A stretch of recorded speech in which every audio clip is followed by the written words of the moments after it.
In this video, I'm going to show you the absolute easiest way for you to get $100,000 a year in retirement, and I'm also going to show you the easiest way for you to turn around and have a $10 million, not just net worth, but $10 million in your retirement account. It's 10 times easier than you would have thought. But before we dive into all of that, we're going to look at the averages. What is the average amount of money that people have when they retire? And so, when looking at averages and retirement, it's not just easy as what's the average. You have to first look at what type of averages are you using. When people say average, I never know what they mean. Like, are you doing the median? Are you doing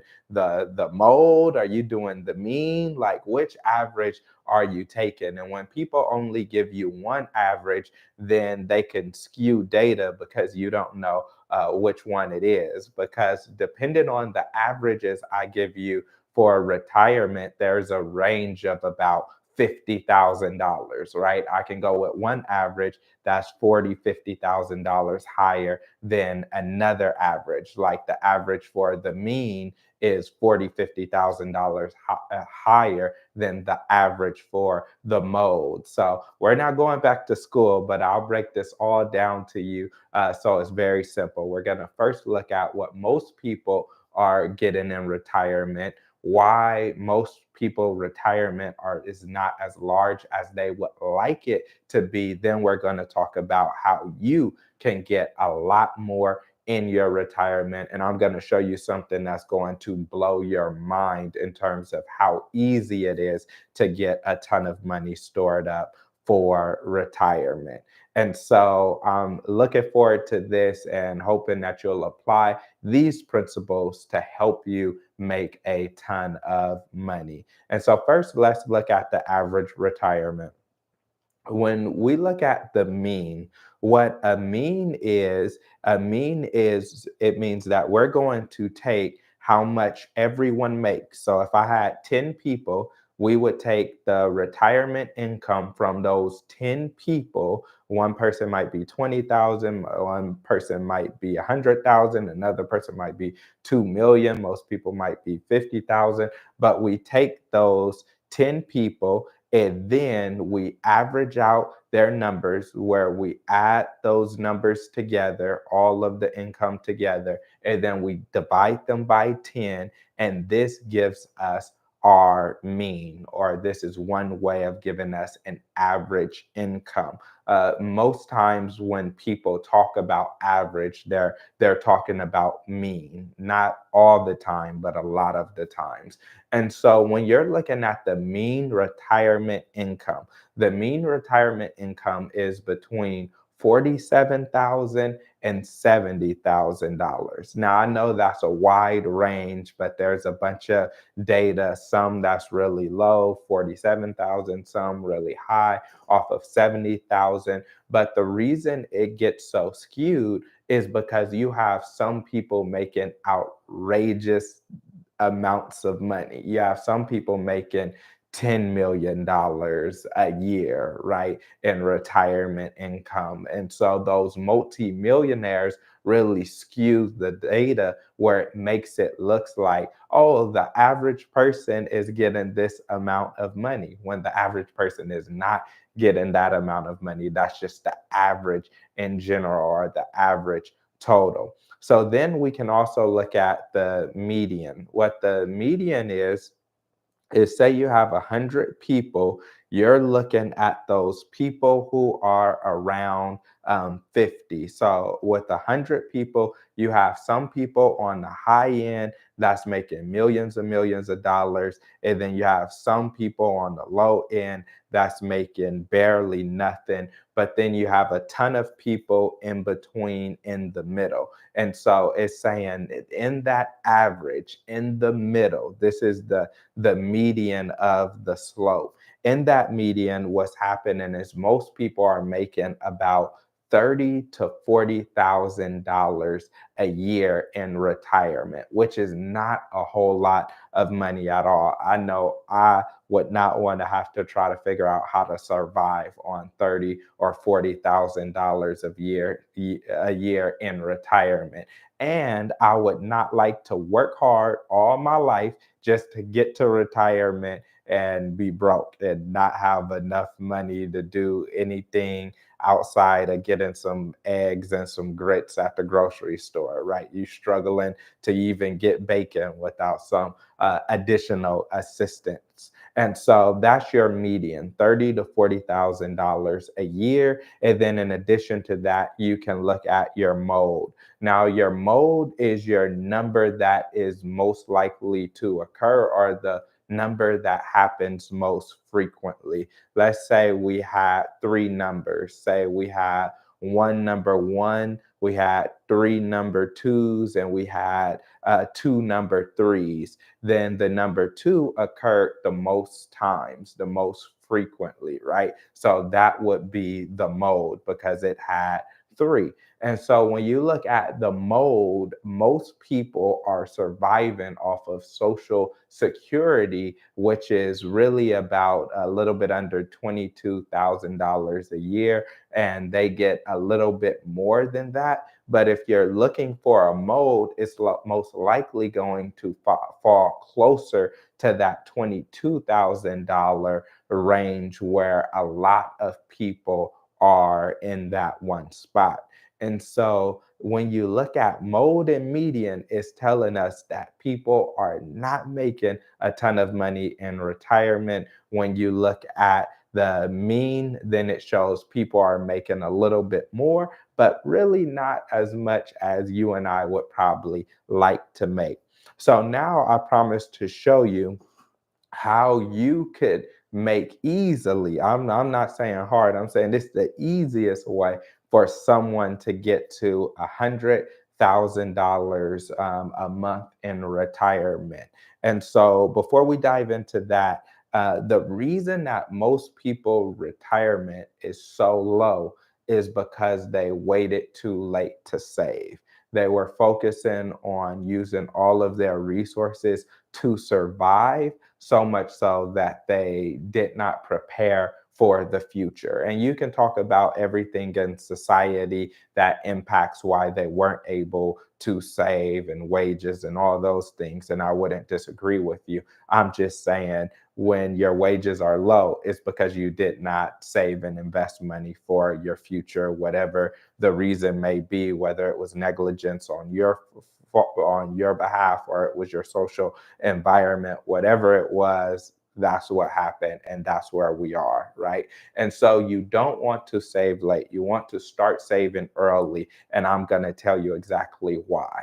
If you look at investments, most retirement plans have some form of bonds in them mixed with mutual funds or index funds where your money will grow over time. The most famous and popular index fund or fund that people invest in is the S&P 500, the Standard and Poor 500, and that has a 10% average ROI, return on investment, meaning every year it averages about 10% over a period of decades. That's what it has given us. And so when you're looking at an investment type, the S&P 500 is the gold standard. If your investment is getting less than the S&P 500, then your investment is not doing well. If your investment is getting more than the S&P 500, then your investment is doing great. So most times when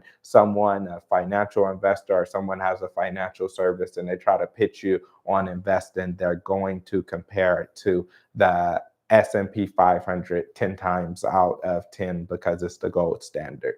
And so if someone invests in the S&P 500 or index fund or mutual fund like it, they get a 10% average return on investment every year, then what happens is that person can experience compound interest.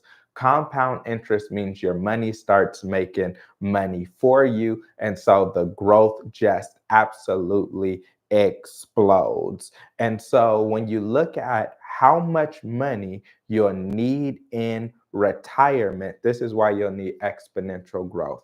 There is a 4% rule. Imagine someone retires at 65 and then they live until 105. So they need their money to last them 40 years, or if they live to 100, it's 35 years or whatever. So you want to make sure that you're pulling money out, but that you're not pulling so much money out that you're going to run out of money and go completely broke. So there's this 4% rule, which is a conservative rate safe rule that says you can pull out 4% of your retirement each and every year. You have to also remember that there is inflation. So prices are going to be higher in the future. And so you're going to need more money in the future. So the 4% rule takes into account inflation. It takes into account that the market has dips. Sometimes we have bad things going with our economy, and our economy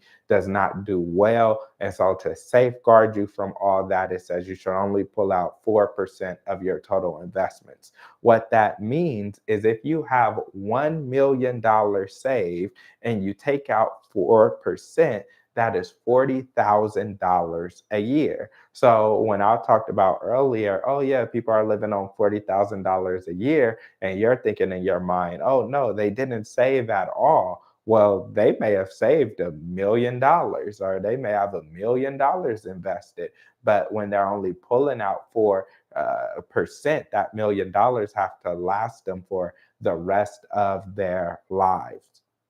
And so if a million only gets you 40,000, then 2 million gets you 80,000. If you want to get to 100,000, then you would need 2.5 million dollars. Now that's a huge number, and most people think, how can I get to 2.5 million dollars? I'll never get six figures in retirement. But I'm going to tell you a simple solution that's so easy, where you could get to $100,000 a year, right? And here it is.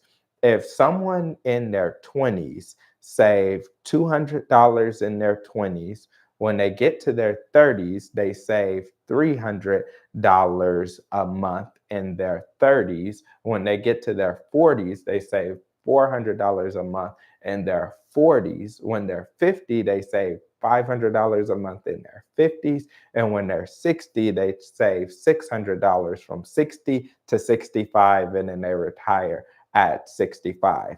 If someone does that, they will have about $2.6 million when they retire if they invested in the index fund like the S&P 500 and got 10% ROI each and every year. And so when you look at that, it shows you that someone could say, well, how did you get $2.5 million? And you're like, oh, yeah, I just started, $200 in my 20s, 300 in my 30s, 400 in my 40s, 500 in my 50s, and then 600 for 5 years in my 60s. And then I have $2.5 million. It sounds easy, but what we have to do is start early. And for some people, they say, well, if it's too late for me to start that early, what can I do, right? If you wait till your 40s, then in your 40s, you would have to save about $2,000 a month from the age of 40 to the age of 65, $2,000 a month in order to get to that $2.6 million marker. So that shows you people shouldn't wait to save until they get older and more money, because you won't benefit as much from that compound interest. You should save and invest as soon as possible. That's why a 20-year-old saving $200 a month is going to be just as powerful as a 40-year-old saving $2,000 a month.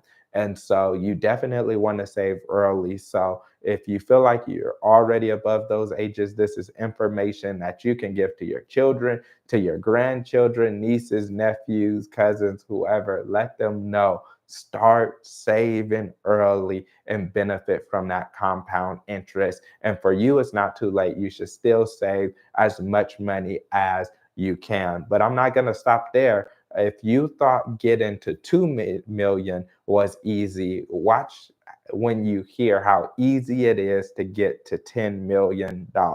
So this is the $10 million a plan.